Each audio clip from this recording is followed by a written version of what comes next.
যিটো মানে বিশুদ্ধ খোৱা পানী আঁচনিৰ অধীনত আমি যি পানী পাই আছিলোঁ, অক্টোবৰ মাহৰ পৰা আমি নিয়াৰিকৈ পানী পাই আছিলোঁ। কিন্তু এতিয়া হঠাতে জানুৱাৰী মাহৰ 26 তাৰিখে তেওঁলোকে বিদ্যুৎ বিল যিহেতু 37,849 টকা দিব আছে, সেই হেতুকে বিদ্যুৎ বিভাগৰ ফালৰ পৰা লাইনটো কাটি দিয়া হৈছে আৰু যাৰ ফলত আজি আমি পানীৰ পৰা বঞ্চিত হৈ আছোঁ।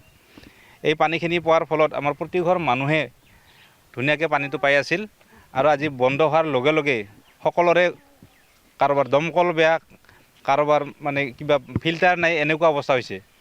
গতিকে এই পানীখিনি যাতে আমি সোনকালে পাব পাৰোঁ তাৰ কাৰণে বিভাগীয় কৰ্তৃপক্ষই ব্যৱস্থা গ্ৰহণ কৰিব লাগে। আৰু এই ক্ষেত্ৰত আমি আমাৰ কমিটিৰ ফালৰ পৰা আমি জালা উন্নয়ন খণ্ডত যিটো উন্নয়ন বিষয়া আছে তেখেতৰ লগত আমি যোগাযোগ কৰিছিলোঁ, কিন্তু তেখেতে এই ক্ষেত্ৰত আমাক একো মানে সঁহাৰি দিয়া নাই।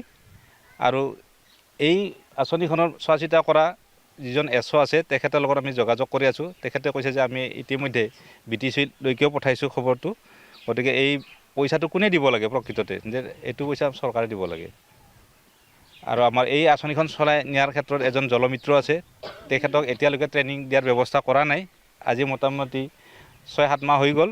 গতিকে তেখেতকো অন্ততঃ ইয়াৰ ব্যৱস্থা কৰিব লাগে তেওঁলোকে, যিহেতু এই আঁচনি মতে এই পইচাখিনি দিয়াৰ তেওঁলোকে সম্পূৰ্ণ দায়িত্ব তেওঁলোকৰ। বহুত সন্মুখীন হৈছোঁ, কাৰণ এজন মানুহে ইয়াত এনেকৈ খাটি থকাটো সহজ কথা নহয়। গতিকে তেওঁ আমাৰ ৰাইজক চাই তেওঁ নিয়াৰিকৈ কামবিলাক কৰি আছিল, কিন্তু আজি হঠাতে এনেকুৱা কৰাৰ ফলত আমি যথেষ্ট সমস্যাৰ সন্মুখীন হৈছোঁ। গতিকে আমি আশা কৰোঁ যে আমাৰ অসমৰ মুখ্যমন্ত্ৰী মহোদয়ে এই বিষয়টো অৱগত তেওঁ হওক আৰু তেওঁ ইয়াৰ এটা মানে সোনকালে স্থায়ী সমাধানৰ ব্যৱস্থা গ্ৰহণ কৰক। চৰকাৰখনক এইটো ক'লে নহ'ব, যিহেতু এই আঁচনিখন আচলতে কেন্দ্ৰীয় চৰকাৰৰ।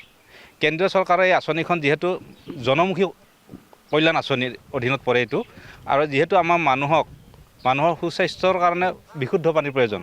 গতিকে কেন্দ্ৰীয় চৰকাৰে যিটো আঁচনি ৰূপায়ণ কৰিছে এইটো জনহিতকৰ কাৰণে কৰিছে। এই ক্ষেত্ৰত তেওঁলোকে হেমাহি কৰিলে নহ'ব, কাৰণ কিয় এই আঁচনিখন ইমান কোটি টকা, 1 কোটি 10 লাখ টকাই এই আঁচনিখন ৰূপায়ণ কৰিছে। গতিকে আমাৰ এই এৰিয়াত কিমানটা আঁচনি আছে, গতিকে সকলোবিলাকৰ লাইনবিলাক কাটি দিছে। গতিকে এইবিলাক যদি এনেকৈ কৰি যদি পইচাবিলাক এইবিলাক ৰাইজৰে টকা হয়, ৰাইজৰ টকাবিলাক যদি চৰকাৰে এনেকুৱা কৰিব বিচাৰে তেতিয়াহ'লে কেনেকৈ দেশৰ উন্নয়ন হ'ব। গতিকে মই বিচাৰোঁ তেওঁলোকে যিয়ে নকওক কিয় এই লাইটৰ বিলটোৰ ব্যৱস্থা কৰক দিয়াৰ কাৰণে, বাকী মেইনটেইনখিনি আমি ৰাইজে কৰিম। গতিকে এইটো কৰিব বুলি মই আশা ৰাখিছোঁ। আমাৰ মানে যোৱা 4 মাহৰ পৰা আমি পানী পাই আছিলোঁ, কিন্তু জানুৱাৰী মাহৰ 26 তাৰিখৰ পৰা পানী বন্ধ কৰি দিয়া হৈছে। কি কাৰণত বন্ধ কৰি দিয়া হৈছে আমি নাজানো, কিন্তু যিহেতু আমাৰ ইয়াত পানী খুবেই বেয়া, গতিকে ভাল পানীৰ প্ৰয়োজন। পানীখিনি বন্ধ হোৱাৰ কাৰণে আমাৰ বহুত অসুবিধা হৈছে। ভাল আছিলে পানীখিনি।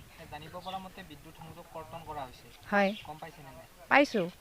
কিহৰ কাৰণে কৰ্তন কৰা হৈছে সেইটো আমি নাজানো, কিন্তু আমি বিচাৰোঁ পানীখিনি আৰু সোনকালে যাতে ৰাইজৰ মাজত দিয়া হয়। মুখ্যমন্ত্ৰীক আহ্বান জনাব, তেখেতে আচলতে সচৰাচৰ কৈ আছে যে সকলোৱে বিশুদ্ধ খোৱা পানী লাভ কৰিছে বুলি কৈ আছে। কিন্তু এই ক্ষেত্ৰত আমিতো আধাতেই বন্ধ হৈ গ'ল, আমি পানী এতিয়া আৰু পোৱা নাই, কিন্তু পাবলৈ বিচাৰোঁ। কিমান অসুবিধাৰ সন্মুখীন হৈছে এতিয়া? বহুত অসুবিধা হৈছে, যিহেতু এই এৰিয়াত পানী খুবেই বেয়া। গতিকে আমাৰ এই ভাল পানীখিনিৰ প্ৰয়োজন বহুতেই আছে। যিকোনো খবৰৰ বাবে যোগাযোগ কৰক 7099017330 লগতে 7099017110 নম্বৰত।